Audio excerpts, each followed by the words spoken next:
गेले 15 दिवस झालेला मुसळधार पाऊस आणि कालच रांजणगाव परिसरामध्ये खूप पाऊस झालेला आहे आणि आमचा हातातोंडाशी आलेला घास या ठिकाणी पावसाने हिरावून नेलेला आहे आणि या ठिकाणी हे बघा सगळा कांदा या ठिकाणी सडून गेलेला आहे।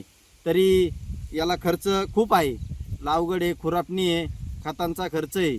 तरी राज्य शासनाला माझी या ठिकाणी विनंती आहे की आम्हाला नुकसान भरपाई मिळावी आणि आमच्या या ठिकाणी पंचनामे व्हावेत अशी कृषी मंत्री यांना या ठिकाणी विनंती आणि राज्य शासनाला विनंती की आमचे भरपाई आम्हाला मिळावी। शिरूर तालुक्यामध्ये सतत 15 दिवस पडत असणारा पाऊस व त्यामध्ये काल रांजणगावमध्ये मुसळधार पाऊस झालेला आहे व त्या पावसामध्ये तुम्ही पाहू शकता आमच्या कांद्याचे भरपूर असे नुकसान झालेले आहे व त्या कांद्याला आमचा भरपूर खर्च झालेला आहे। त्यामध्ये लावगडीचा खर्च, औषधांचा खर्च, खतांचा खर्च हा भरपूर झालेला आहे व तो खर्च भागवण्यासाठी माझी राज्य शासन व कृषी मंत्र्यांकडे कळकळीची विनंती आहे। हा नुकसान भरपाई आम्हाला तुम्ही कांद्याचा पंचनामा करून द्यावी अशी विनंती करतो।